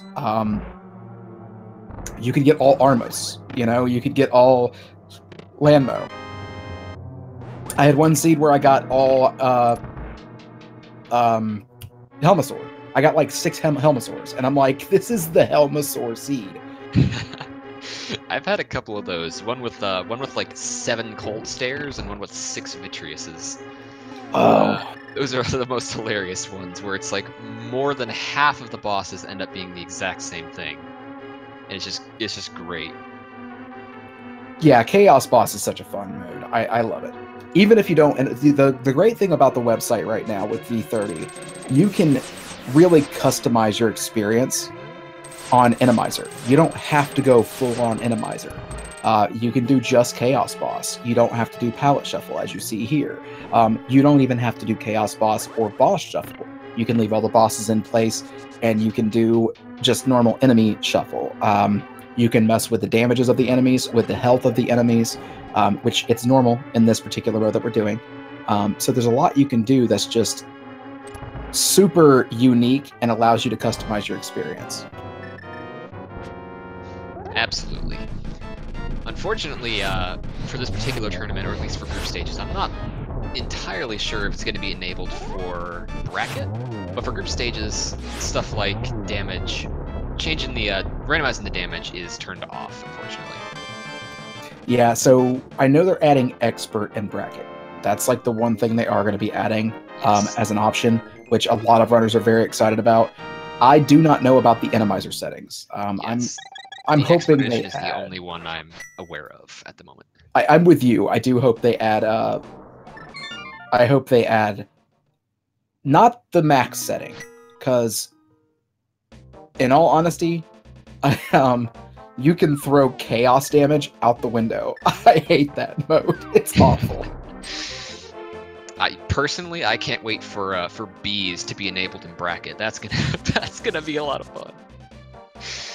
So there's this bee option in Randomizer as well, where occasionally in the enemy drops, you will just get a swarm of bees that will completely cover your entire screen and chase you until you leave. Oh man, that's awful. It's like Super Bee for Ganon.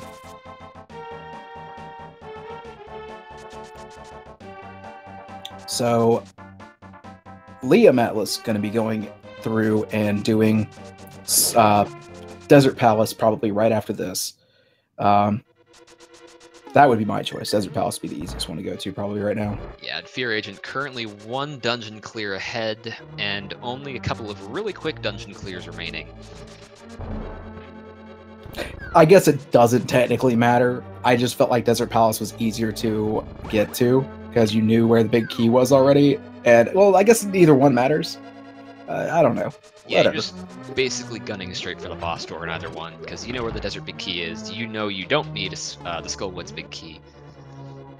They could just pick to do this in whatever order they want, and there's no real time loss associated with it. This is my favorite spot to see bosses, too, so I'm kind of excited we're seeing this.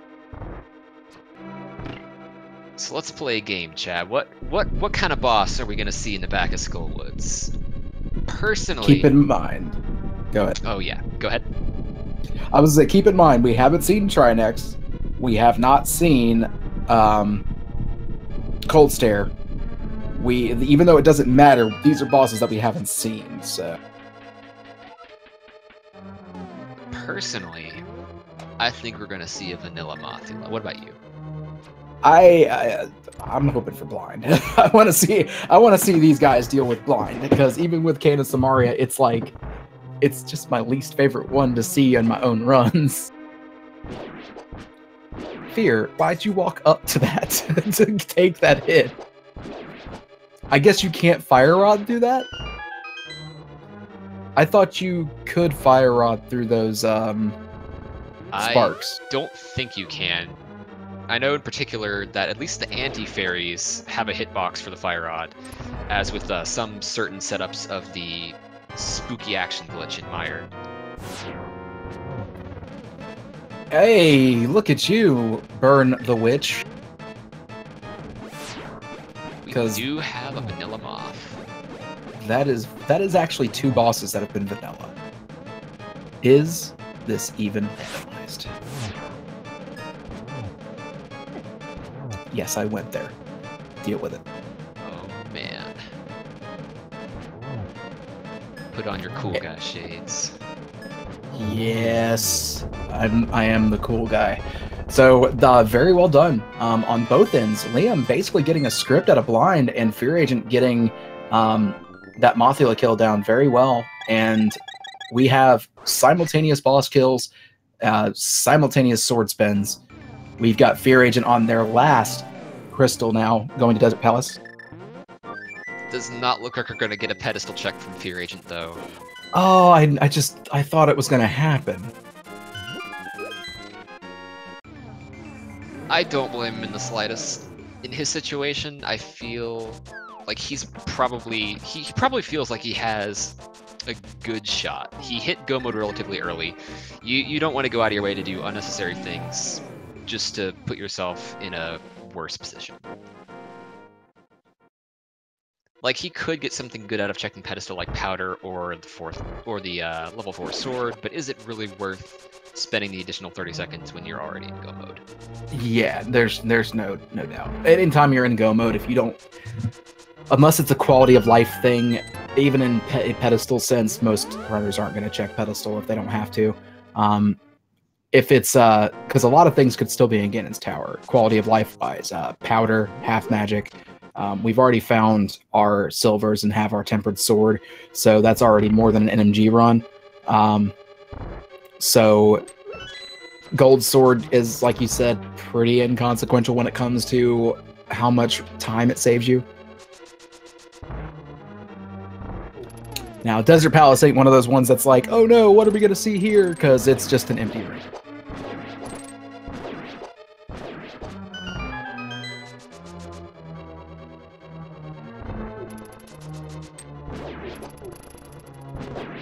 Now, I know in like a LADX or Link's Awakening DX, there is a Landmola that you fight that has like a room that sinks.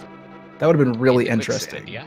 That would have been into a quicksand style. That would have been really interesting if they would have had something like that for this. Like if there was some sort of Randomizer setting that changed the boss fight itself. Random rooms. Is it vanilla? That's 3 vanillas? Oh my goodness, what is this? Is this even randomized? I am not happy with you, game.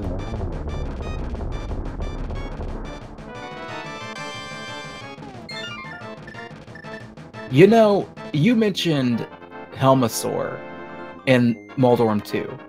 That's tough. You know what else would be tough there? What would that be? A required Trinix. Oh boy. That would give our ice rod some use, that's for sure. It's been sitting all by its lonely self in the menu, completely unused this whole seed.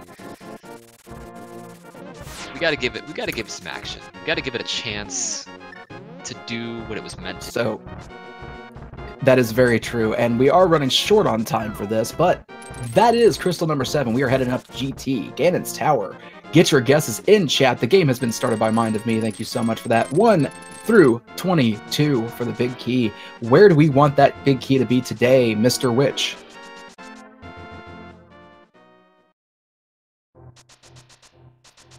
Where do you think that was our you. key is gonna be?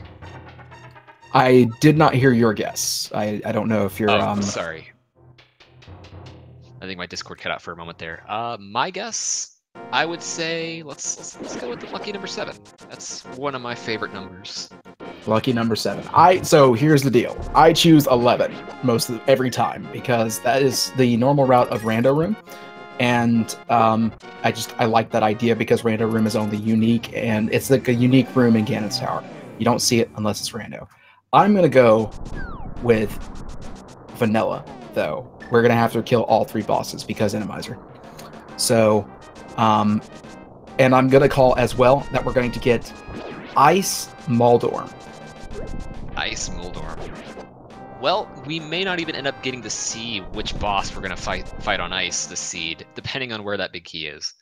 But if we do get to see it, I'm hoping to see Ice Mothula.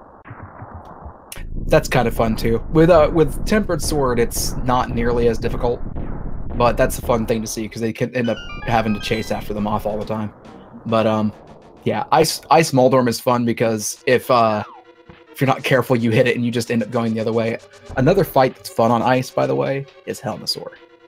Helmasaur. Oh yes. Oh my goodness. That's number one. The big key on the torch. In spot. That's number one. That's a really fast GT. That's gotta feel good.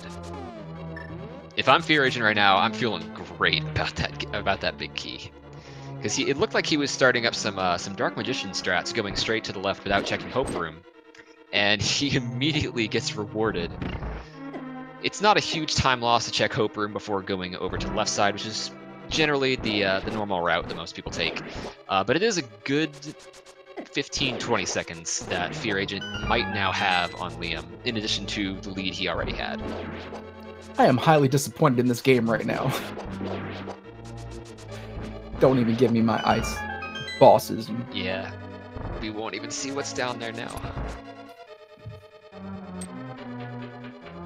We do still have 2 more to look forward to, though. Trinex could still happen.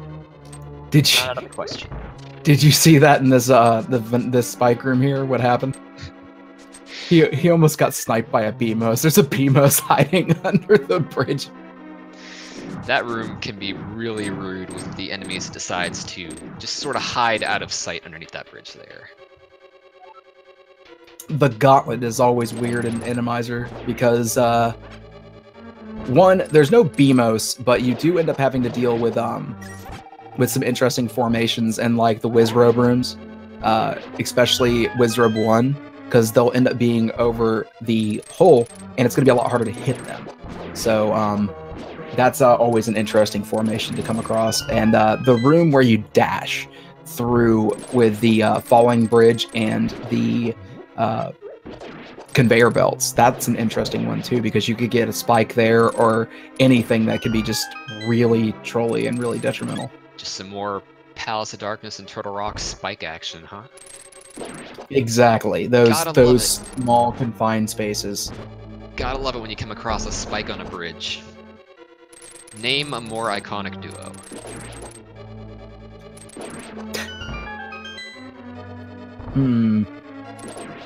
Link and Samus. Ice Rod and Laser Bridge.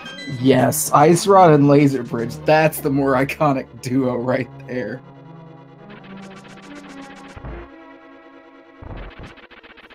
So there's Moldorm. Another 3-eyed Moldorm. I believe also in Randomizer, the number of eyes that Moldorm has is also randomized. So now we've not only seen 2 Moldorms, but 2 3-eyed Moldorms. And oh no! Liam Atlas went right side first, and he's taking the small key over to Compass Room. Well, you know, we'll this get is to very see. Unfortunate for Liam. That pretty much puts a nail in the coffin right there. It's FEARAgent's game to lose. Definitely, he's got a solid 5-minute lead, I'd say, on Liam right now. At least, because you know, Liam's gonna be kicking themselves too. As soon as they go left side and see it on the torch, they're just gonna be like, "Oh, great." Yeah, it's gonna be a bit of a rough realization. Hopefully, for his sake, he just bails after checking Compass Room.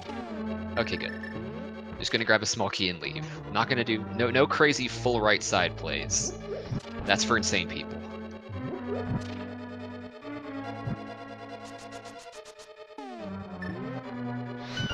He'll be getting his big key on the torch. Maybe feel a little pinch of regret, but he's gonna be on his way up the gauntlet. Yeah.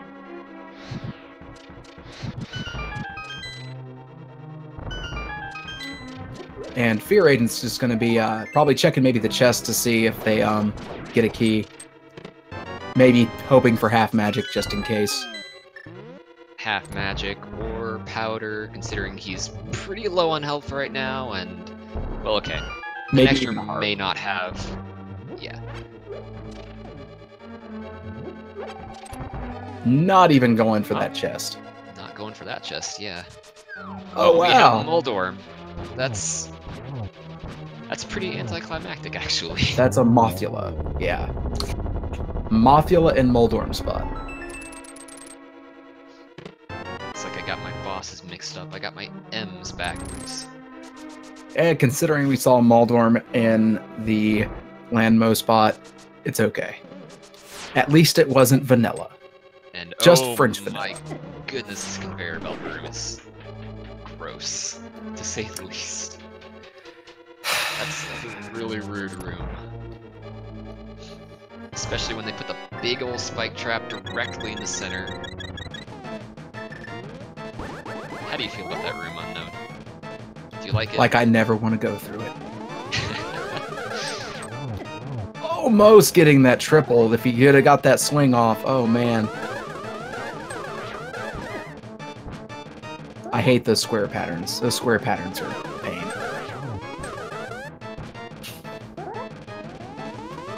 Two, 0, 1. Just missing that one shot. A little bit desynced. Well, not really desynced, but the shot coming just a little bit too late to hit him. And a very nice double to finish it off. May have been a triple, though. Like, he was really close to getting a triple on that last one, if not for the fact that he just needed 2 hits.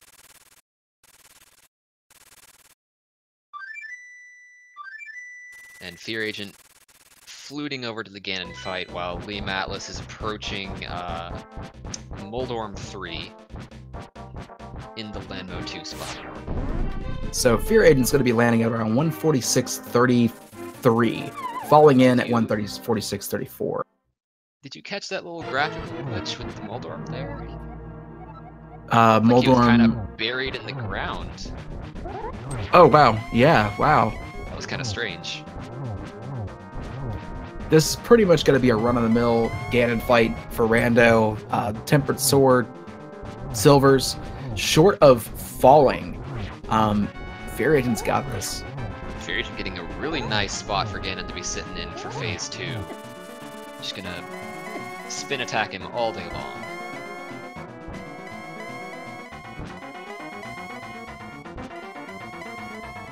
Really quick. Cycle 1 and Cycle 2, which Cycle 1 usually doesn't go more than 2, and then Cycle 2 can take 2, but in this, oh, there's your, I didn't see that whenever FEARAgent went through there, but there's your Master Hand, your Wall Master in Ganon's Tower. Master at the top of GT. Why, yes, Ganon, we did find your light arrows. Your silver Allow arrows. us to show you.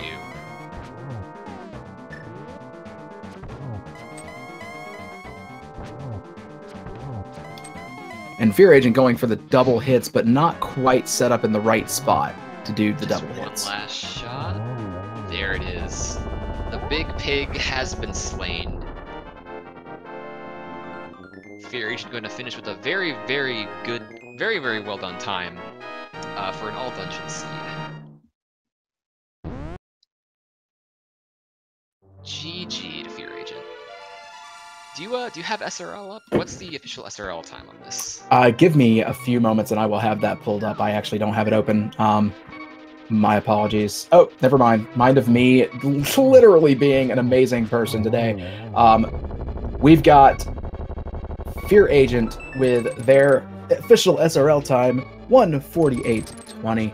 GG FEARAgent coming on in as well, doing a magnificent job.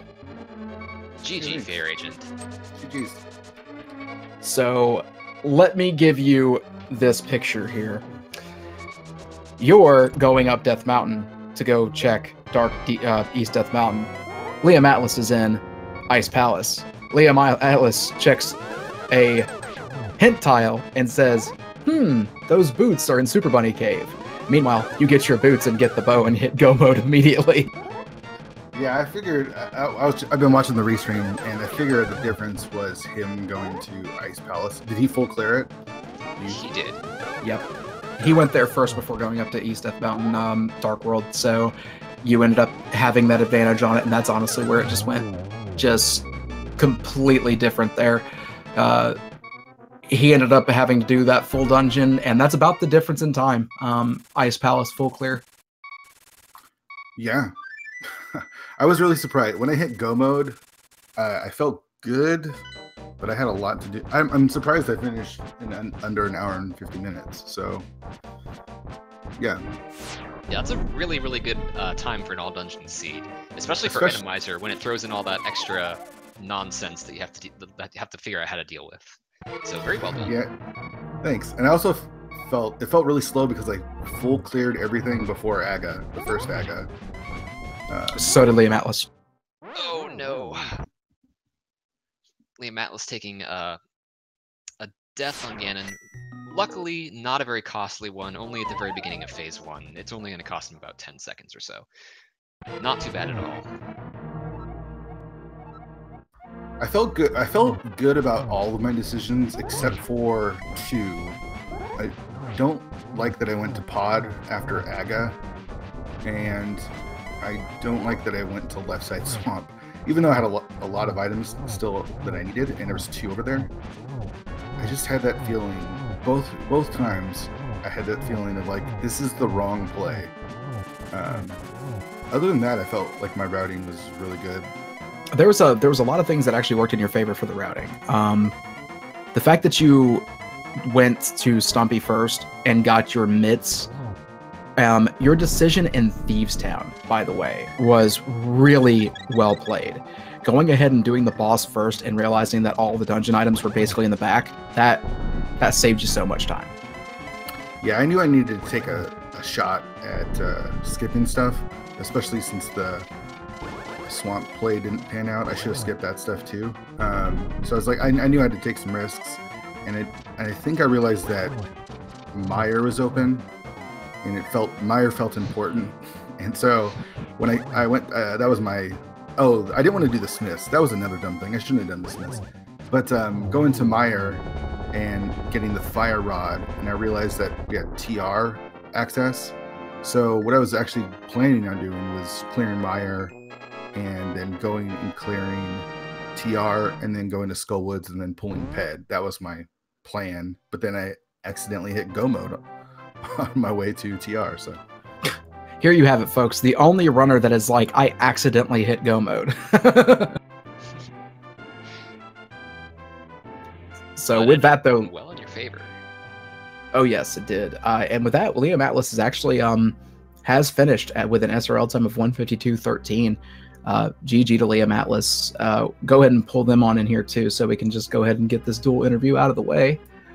Liam Atlas, GG to you as well. You know, GG. that was a very interesting and neck race for most of it. The biggest difference was you checked the hint tile in Ice Palace because you full cleared, and FEARAgent just happened to be getting those boots and bow right when you were checking that hint tile. Yeah. Thanks for GG. Yeah, we were talking about it a little bit in the IRC channel afterwards. Yeah, he went up to Dark Death Mountain, and I ended up full clearing Ice. Yeah, so I do want to ask this question of FEARAgent.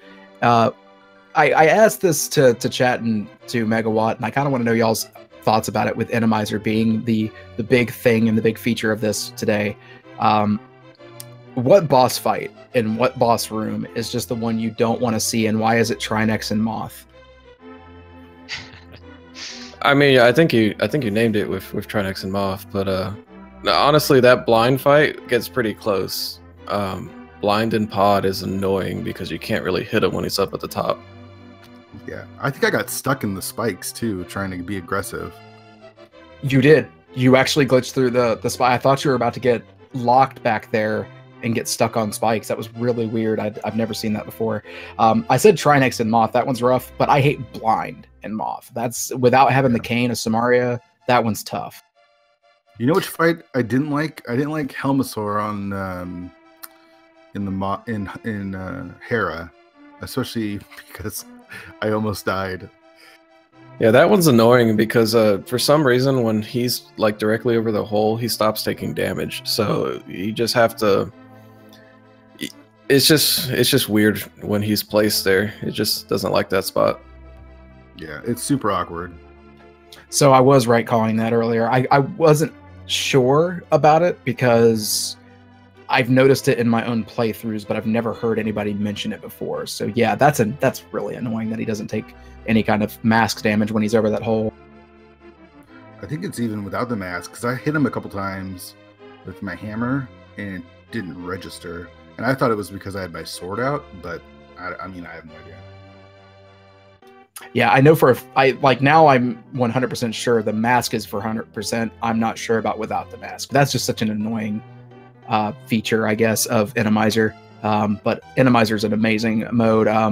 Did y'all both enjoy the seed? I mean, how did y'all feel? Was it pretty straightforward? Was it just trolly enough, or? Yeah, I mean, for an Randomizer seed, this one wasn't too bad. There's no Trinexes anywhere, and we got the Ice Rod early anyway. But that Fire Rod was late for me, at least. But yeah, I mean, the seed wasn't too bad. It was just, it felt like a fairly normal rando seed, and just having to make the right call at the end. Yeah, I think it was actually really linear. I mean, we cleared everything before doing AGA, and then you just sort of circle around the map. Liam, you went into pod right after? Yeah, I dove straight into pod afterwards. I've played too many seeds where the first gloves end up there. Yeah, me too. I didn't feel good about it, but I full cleared pod as much as I could, and then I think I did swamp, and yeah. Oh, okay, so you routed down from pod. Yeah. Yeah, I routed up from pod since I had read that hint that Candidate Samaria was in the cave above the post. Yeah. Yeah, I wasn't too worried about that because it was both. Well, it was needed for both pendant dungeons, so I figured I could get it later. Yeah, that was actually a big divergence that started. That was the first like major divergence y'all both had, and it kind of played out a lot in FEARAgent's favor because they were able to check a few extra spots. But I'm sure y'all have already seen the collection rates and talked about it or whatever. But 136 on FEARAgent's side, that's that is majorly low. I actually didn't give him my collection rate. It was like 150 something, I think. That is absolutely wild. Now, one major reason why there's going to be more on your end, Liam, is because you did go right instead of going directly left. FEARAgent was probably about to do a Dark Magician strat. Immediate number one key. The Pink Kitty strat. That is also the strat too. Yeah, Pink Magician or Pink Kitty strat. Yeah, there's a couple different methods. I think the Girl Magician route or whatever is one that Justin Shaft likes to do as well. So, but you know, with that, in all honesty, I mean, FEARAgent as our winner. Any final thoughts on the seed or this tournament or anything like that? Yeah, I think this is our last match. So GG's to Liam, and he beat me 2-1. It's been a fun tournament. This is my 4th win, I think. So it's better than I expected. I'm doing better later in the tournament than I started out. I think I jammed too many races like right in the beginning, and I was doing like 4 or 5 races in like 3 days, and I think that didn't help. But I mean, everyone's really good, and I'm kind of fortunate to get some wins. So the seed was pretty fun for an Randomizer. It wasn't too trolly. It gave us a lot of hearts, and I think we had red mail even pretty early. So, yeah, I mean, for an Randomizer, it could have been way, way worse. Absolutely. Liam, your thoughts as well. Yeah, I mean, this tournament in general has been a lot of fun. I've done a lot better than my first tournament, which was the spring tournament. The number of matches that we've done, I think it's definitely helped improve overall how I play Rando, just from forcing me to play it more often. But no, it's been a lot of fun. I'm 7-7 now, so next week is my last match, hoping to maybe finish with a positive record, but we'll see what happens. Who's your last match against? 1-Up. That should be fun. Should be a good one. It's a spring tourney format, so back to standard rando weapon. Yeah, so that match is probably coming up shortly. Have you already scheduled it? Yeah, it's in a week. It's next Thursday. With Thanksgiving this weekend, it's kind of hard to schedule. That's absolutely true. So, I mean, with that, guys, both of you, GG, wonderfully done, very well played. It was an absolute amazing match to watch. I enjoyed every minute of it. I wanted to give a big shout out to Mind of Me for basically saving us commentators not having IRC open, as well as being our tracker today. I want to thank SG and everybody, Speed Gaming, just for hosting this tournament and doing a fantastic job of making sure a lot of people get their matches up on the big screen, so to speak. And I also want to thank Megawatt for being my co-commentator. Thank you very much, Megawatt. And thank you to Unknown. It was a pleasure commentating with you today. Oh yeah, it's always a pleasure commentating with you. And I do want to thank you also, everybody, the viewers, the fans, all that kind of stuff. If you are interested in helping out with Speed Gaming and doing this, commentary for the tournaments and tracking for the tournaments, definitely look into it. Speed Gaming is always looking for volunteers, as well as keep an eye out for more tournaments coming up. Speed Gaming is hosting a bunch of tournaments, not just for Link to the Past, but a lot of your favorite games. But Link to the Past is a very big feature. It's a lot of fun. Get out there, have some thought. If you have questions, please don't hesitate to ask. And personally, from myself, as well as from the crew, thank you very much for being a part of this community already. And everybody have a great night. GG's. GG, and thank you for all the volunteer work, and have a good night. Yep. You guys have a good one.